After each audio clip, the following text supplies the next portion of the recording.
final step for inking, but it is a process. And I can try to explain it if you have questions. And then once I'm done with inking, I will go to colors. And then once I'm done with colors, I go to letters. And then when I'm done with letters, I go to print. Or I go to layout. And then I go to print. And I'm going to try to stream a lot of the process actually for it too. Since spoilers are free, so hindsight being 2020, we're going to put 3 up first, because then I can stream more.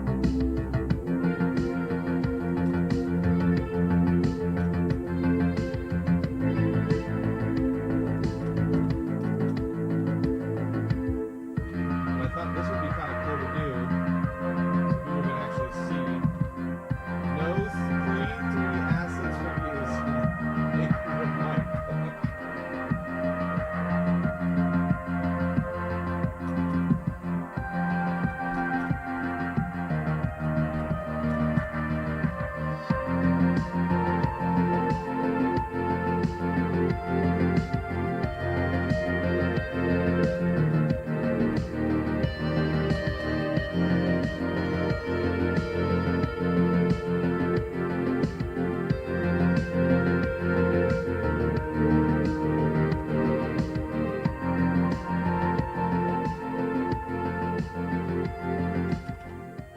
but the music helps me jam. Is that better?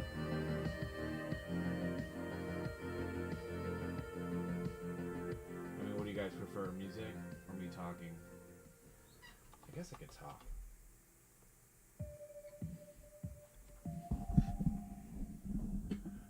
Can you guys hear me now?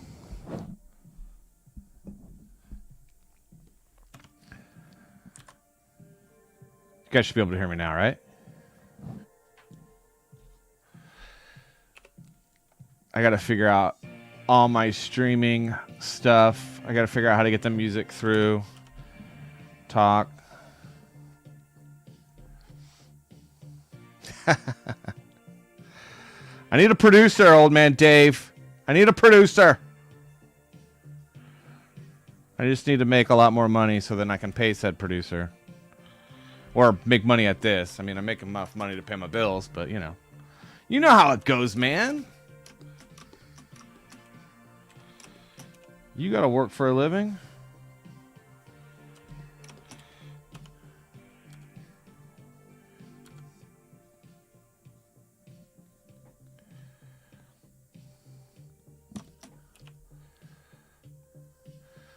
Right? I think, like, there's so many damn things to learn, but I'm getting to the point in my life where I'm like, I actually am okay with not knowing a lot of those damn things. I would rather just, you know, hire someone to do it. I don't want to have to learn everything, dude. It's too much. Then I'm not, you know, jack of all trades, master of none is actually a real thing.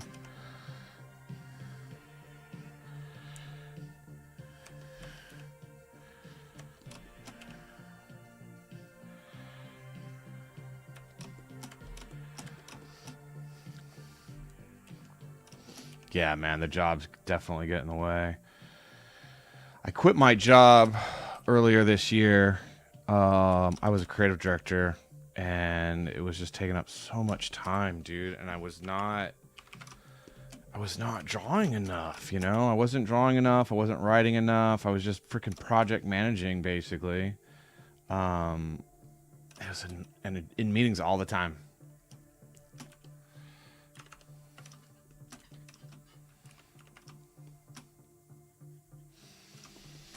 Okay, this page is about to get interesting, and you guys are going to see how I like to ink stuff because I'm lazy. You guys want to see some lazy inking? Bout.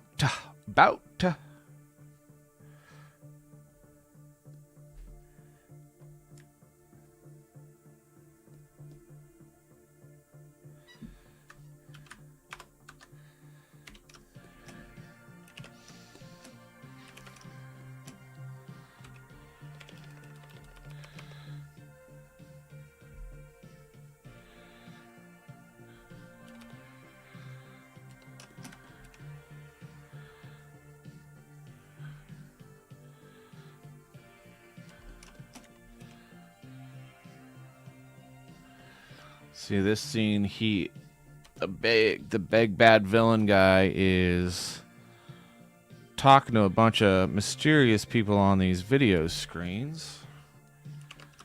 So I'm going to create a dark room with some TV screens. And now you see that sometimes I don't even draw the backgrounds because I'll just illustrate it in later because I'm digital. This is the benefit of being digital. The downside of being digital is I won't be able to sell these panels for anything. Because I want to be able to maybe start selling the original panels. And I also do love traditionally inking, and I'm damn good at it.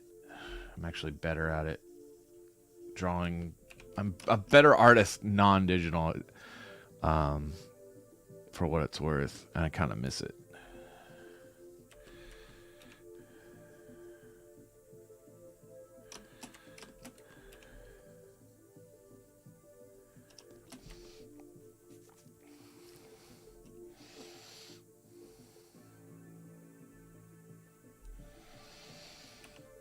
Yeah, bro. Like, becoming a creative director, well, working in advertising, the problem with being an artist is trying to get paid. That's the problem. Like, because, like, no one wants to buy your art when you're a nobody. So you have to figure out a way to become a somebody. And then, like, when you work like I did for years in Hollywood, as an artist, you're always the guy behind the guy. So you're not getting a name for yourself anyway.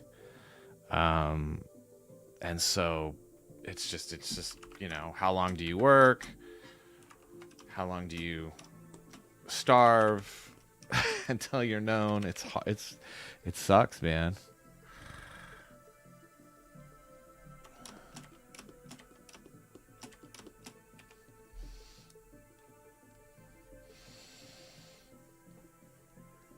Dude, it's like riding a bike. This is such a good question right here. I think honestly, it's like riding a bike, dude. What happens is, or maybe a little, not as riding a bike, but it's just getting over the difficulty of traditional. So the difficulty of traditional is like there's no Command Z, there's no, like, for me, the way I ink, I do a lot of this. So if you see down here on Photoshop, I got black and white, and then I'm running a mask. So I'm literally able to just swip back and forth between drawing and erasing, like, super fast. You don't have that, right? You don't have that in traditional. But man, the control you get on I don't know, there's nothing beats it. And I think it's one of those things where every time I stop drawing, I'm like, oh, I'm not going to be able to draw again. And then I pick it up, and after about the first drawing or two, I feel like I'm right back in the groove. It's just the difference is the patience. Like, do you have the patience to sit there and do the hard work? You know, because digital is easier, man. It just is. But it doesn't ever look as good. I guess it's like, what's easier, man? You know, like grilling a cheeseburger or slow cooking some ribs, you know? I always think a cheeseburger's good, but man, ribs, when they're done right, it's a way better meal. But you can't grill those bad boys, man.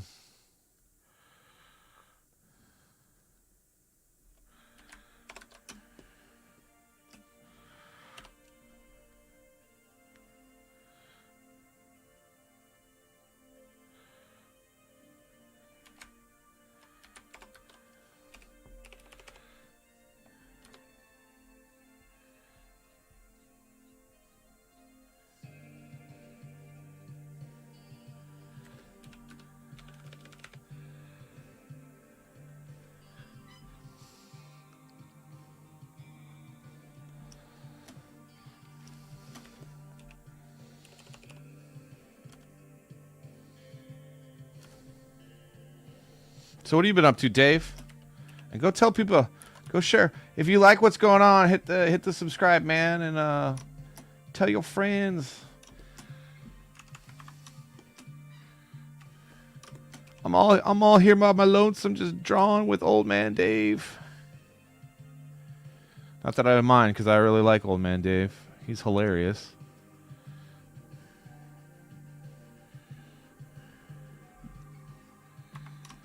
All right, dude. Let's see, what else do we want to do? Guess we'll do this guy.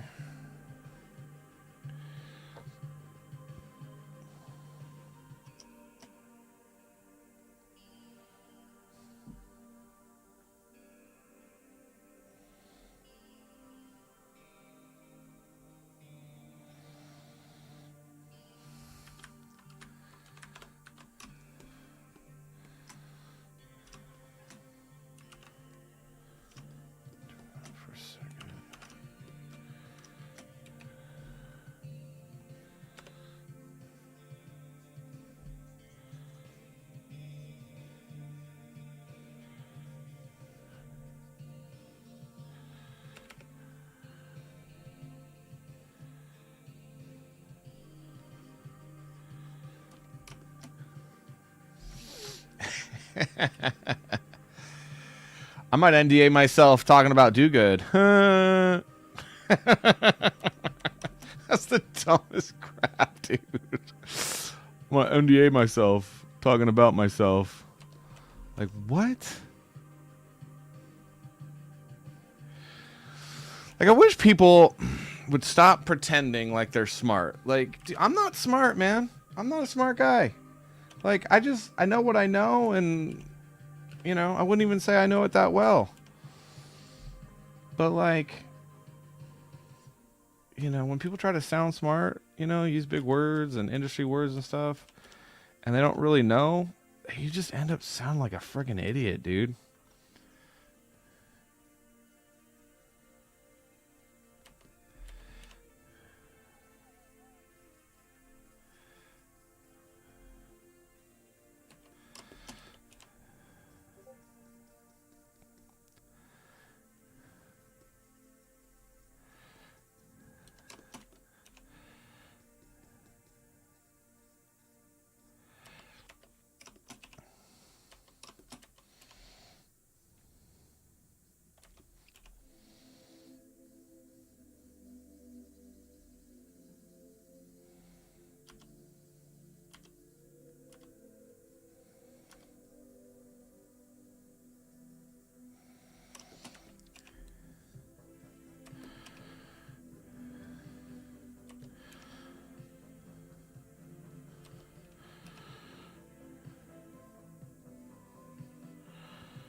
My biggest artistic influences. Wow.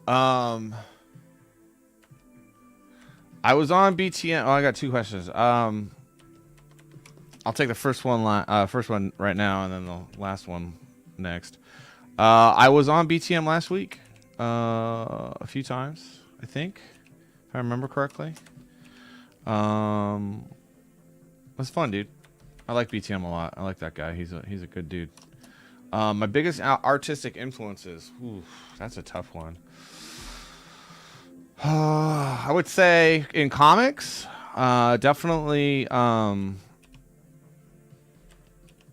probably Rob Liefeld was a big one on for me, just because I don't know, man. I loved X-Force and I loved X-Men. Todd McFarlane was a huge one for me as well. I think just because they were like coming up in Marvel when I was little, and was really into Marvel comics as a kid, like in the early 90s, and they were, 1990, I was just obsessed with, I was like 10, I was obsessed with Spider-Man, and McFarlane was penciling Spider-Man, so he was a big influence on me. I like Romita Jr. a lot, like. And then Humberto Ramos, I liked a lot. I like some of the cartoony stuff. I like Joe Madeira. I love Mike Mignola. I thought Hellboy, and then his that Batman run. What was it called? Where Batman was basically trying to catch Jack the Ripper. I thought that those were really good books. Frank Miller. I got into Frank Miller when I was older.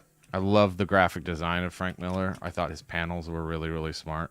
Not the best artist, but I think for me, I always was drawn to not necessarily the most like competent artists, but the artists with like the most unique voices, if that makes sense.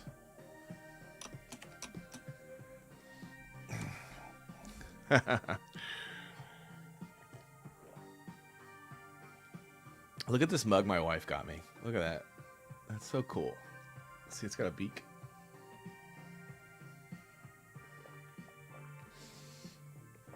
I let my coffee get cold, man, but it still tastes good.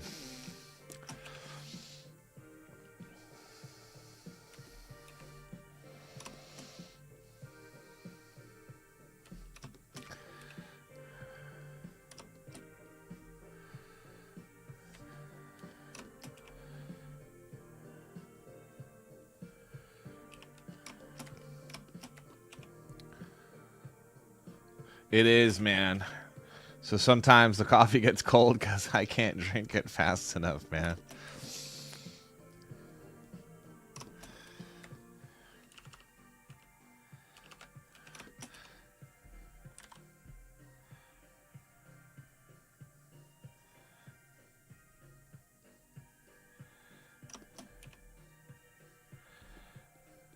Let's turn these frames off for a second.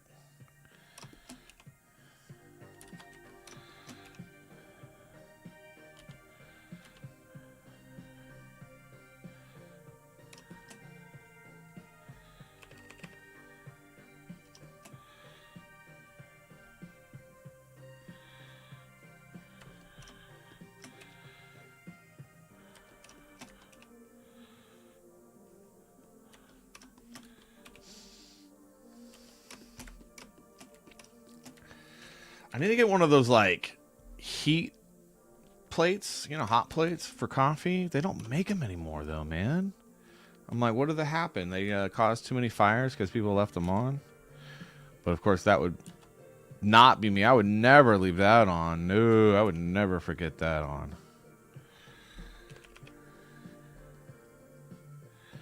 If you couldn't tell, that was sarcasm.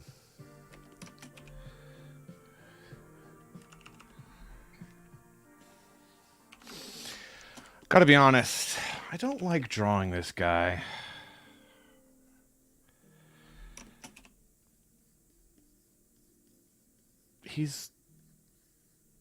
I don't like him. He's the villain, and he's an asshole. And I wrote him in a way that I actually don't like him. He's such a prick. Oh, man.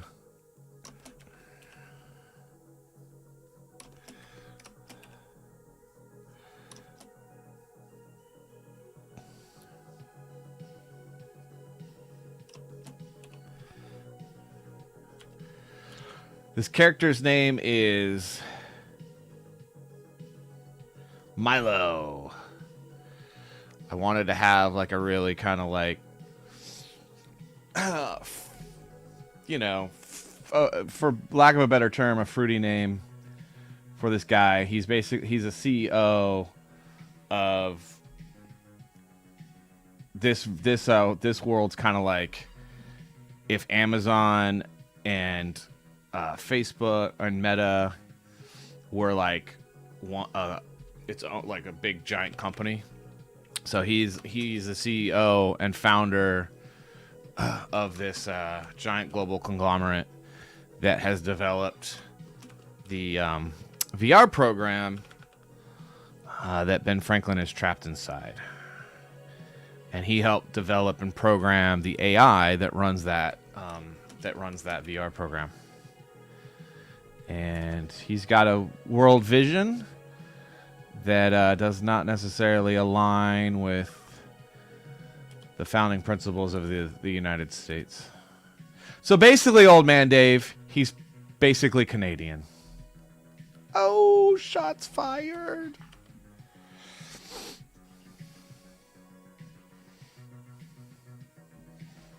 So what I do is I actually, after I'm done writing my first draft, so I'll write a rough draft and then I'll edit that. And then once I do a first edit and I'm like feeling good about the story, I had another guy I wrote issue 1 with, but I had to do pretty much this one solo. I take that rough script and I don't really bake the dialogue fully. And I don't write a lot of the action sequences because the action sequences are pretty much in my head, and I don't need to write it because it's a waste of time. So I'll just be like, fight scene here, blah, blah, blah, and I'll roughly describe things. I don't go into super detail. And then I get that all. What I start to do is I start to thumb it out. And I kind of just like really rough box it out. Kind of like what you see here. See the blue lines? The blue lines are like, that's basically how I thumb it out. Like really, really sloppy. I keep it rough. I keep it really, really rough. And then what I do is I do another pass at the script. So I'll start to write the dialogue and I'll start to kind of like move things around. And then I kind of write in a way that is a combination of the Marvel way and a little bit of like how Disney used to, or Disney does write their movies, or their animated shows, which is very storyboard. So you'll have like certain gags, like certain jokes, and you'll have certain scenes, and sometimes you'll want to move those around because it ends up flowing better with like your setup or what have you. So you'll have certain key things that like kind of groups of like panels that you'll move around, and as you're editing and trying to figure it out, and I'll work with an editor on the flow of the story and everything, I'll literally move entire panels around or pages around as I'm doing a rewrite. And then once I'm like, all right, good, I send that off to my editor to kind of edit the story, he would a script, but he's got like thumbnails. And then once we're done editing it, I actually lay out all the dialogue. So you'll see the dialogue here, like where I want the dialogue to go and kind of how I want the reader to flow and read it. And I'll frame everything. And then I go into pencils. And here's a good example of pencils right here.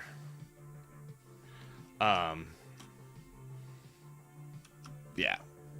And then I'll go. And then sometimes I draw super loose because I know the character and I can draw it. And other times I'll spend more time. Like this is actually not going to be there. That's not going to be there. Because I moved a panel. And I made this bigger. This was actually, yeah, a bit different.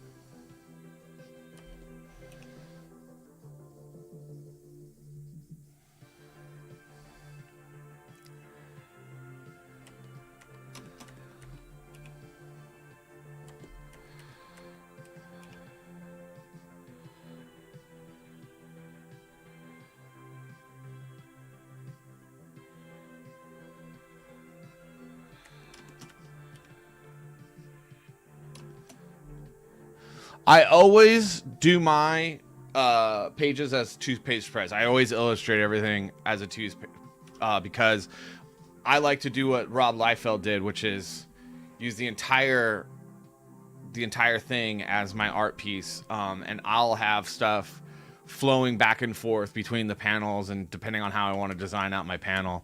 So I always illustrate things as a 2-page spread.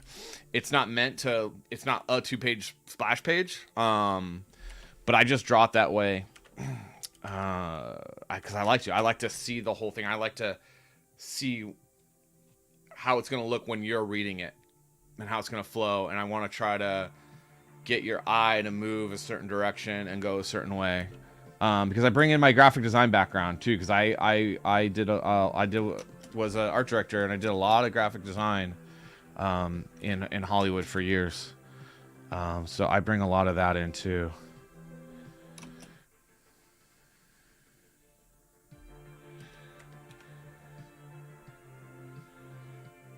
Or I try to. I hope it's effective. I'm learning. I mean, I still have a lot to learn about comics because, man, it is a new medium for me, and I only did it when I was a kid. But golly, I love it, man. I really do. I hated working in Hollywood in creative advertising. I hated it, dude. Every moment of the day. My wife can tell you, man, I just did not want to go to work. I hated it. But now, dude, doing this comic, it's like the first time in my career that I actually get up in the morning and I'm like, dude, I get to work today. Like on the weekends, I'm like, I can't wait till Monday. And I'm like, I was never like that working in Hollywood, dude.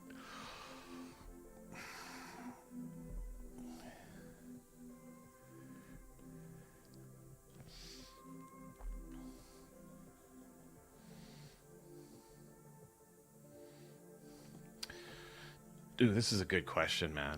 This is a great question. Do I draw from in? It's a combination of both, dude. You have to be able to you got it. You have to use reference. You have to use reference. I don't necessarily agree with Ethan Van Sciver on not using I mean, he's like not about tracing, and I'm like, Michelangelo traced.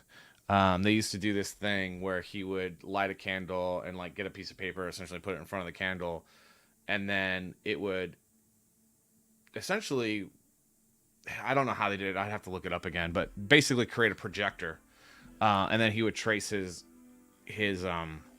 subject using that projector. So the greats did it. It's just like get good at tracing and get good at hiding that you've traced certain things. But I won't trace people, because if you're tracing like your comic book character and you're tracing a person, don't trace it, because that character, the next piece of reference you have, that character is going to change. And drawing consistently characters, which is something I still struggle with, because it's not easy, and I sacrifice certain things in order to get shit done on time. But and I also hate it because I had to do it at Disney for so long, and it was just annoying. But I don't trace people. I use a lot of photo reference though, and then I'll have it up on a screen over here when I'm drawing down here, because I don't want to trace it. I want to be able to draw it. But like buildings and stuff, like I'll sometimes I'll just have, because dude, I don't want to sit there and like, dude, it takes so long, man. And it's gonna look good because I'm not gonna trace it exact. I'm gonna I'm gonna draw it. I mean, I'm gonna draw it. I'm gonna add in a lot of stuff, but like to get like the basic shapes down and everything like that. Yeah, I admit it. I'll trace. I don't give a shit. Lots of guys do it. They just lie and say they don't.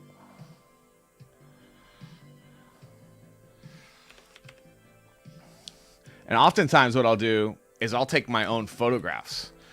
Like of nature, like certain things. I'll take my own pictures. Like I went to I was in New York for a little bit. I have like pretty much all of Manhattan photographed in all different angles. I went up to the Twin Towers when I was younger and have all those photographs looking down on the city. So I'll trace my own photograph. Be like, F you, man, they're my photos. And then I do this book series. I illustrate these covers of books for this guy named Kurt Schlichter, and he does these books called People's Republic. And I'll photograph myself in like certain kind of gear, rent some gear, buy some gear, whatever. And I'll photograph myself in that gear and then trace myself. But then I add in all the, I do my own style on it and everything like that. So it doesn't look like it's just traced, It's like you have to draw it, you have to. So I'll trace like get the form down, to get the gear that I have correct and all that, and helps with scaling and getting everything anatomically looking right. And then I'll turn the photograph off and then sit there and draw it, painstakingly draw it, do all the like shadowing that I want to do and the way that I want it rendered and all that.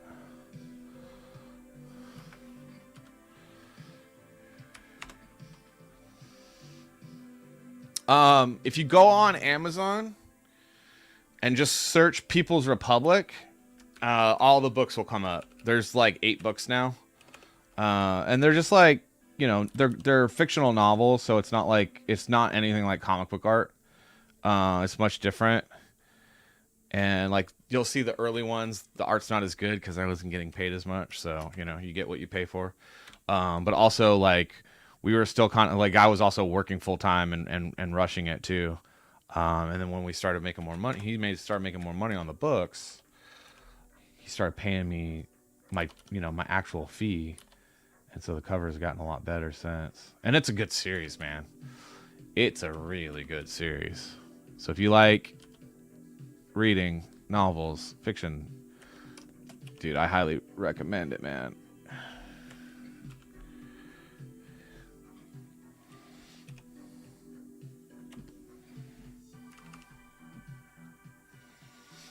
Now, see, for this one, my lighting's all over the place, but that is because he's going to have lighting coming here and lighting from his phone. And then when I go in and color it, I'm going to add in a bunch of stuff. I'll add in a lot of color. And then it'll start to make sense.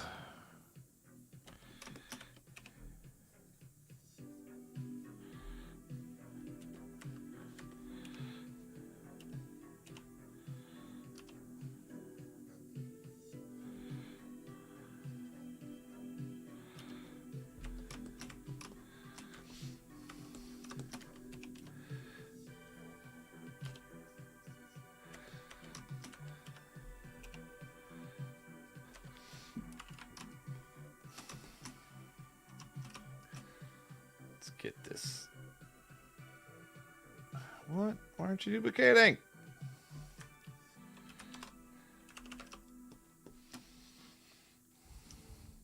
Yeah, I'm doing my own color.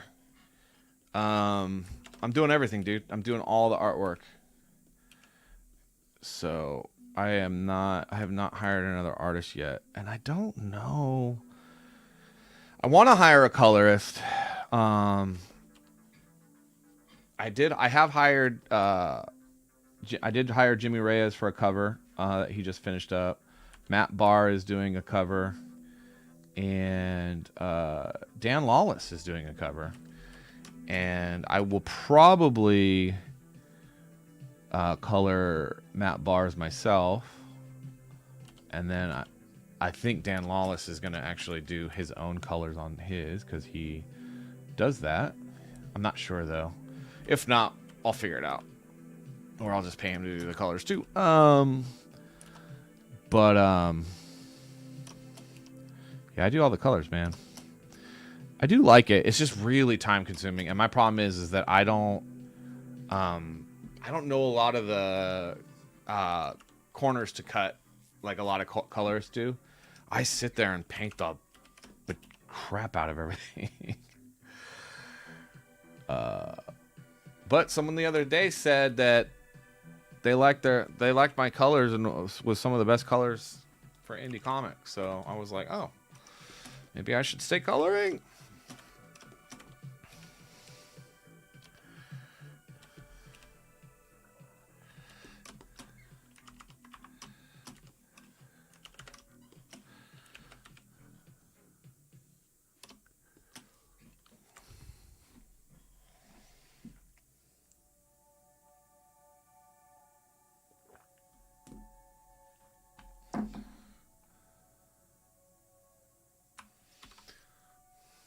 That's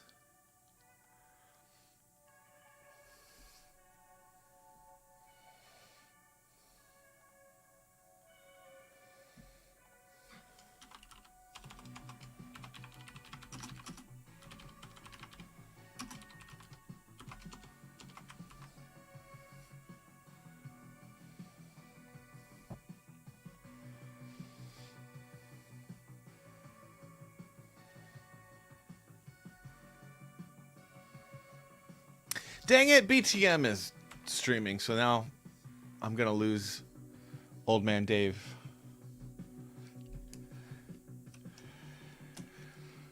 Yeah, thanks, Dave. That means a lot. My wife tries to keep telling me that, like, it's really good that I have different styles, and I'm always like, I don't have my own style, but I kind of do, and I'm able to do a lot of different styles. I think that was the benefit of working in Hollywood, having to work on so many different things. I can draw a lot of different ways. We might actually do a People's Republic graphic novel when I'm done with Dogood here, which would be a lot of fun. Because that would be a much different looking book than Silence Dogood, because it would be dark and gritty and more realistic. Kind of like, it kind of would feel a little bit like Punisher books. I'm trying to think what's a post-apocalyptic comic book that I like, and I don't think I can think of one off the top of my head.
Out our bones.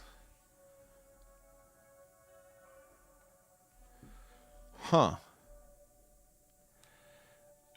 I'll have to check that out.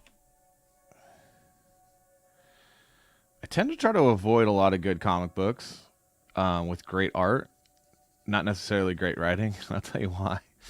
I don't want to subconsciously copy anybody. Because that's the problem, man. You start looking at some of this stuff and it starts I mean, I can't help it. I'll just be drawing, and like someone will be like, "Oh, that looks like so and so," and I'll be like, "Dang it, it does," because it creeps into your mind.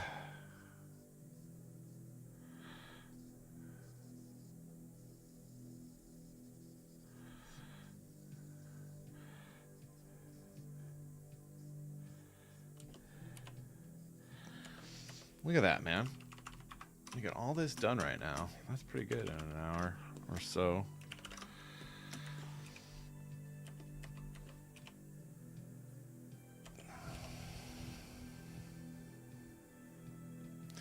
I think I might do this. I think I might do this every day around a little earlier and go till about 6 Central and just see what happens. It's fun. Thanks for coming and hanging out. Hey, so Dave, let's go check out BTM, man. You want to go check out BTM? Since it's just you and me anyways.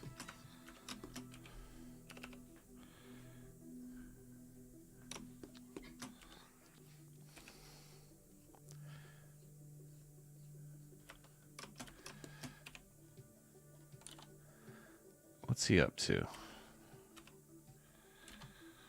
Let's fap him for a second. Let's fap him for a second.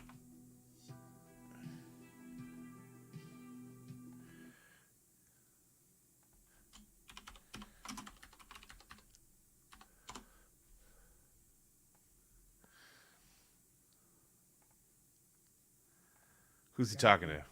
Look at him. All right, let's do it.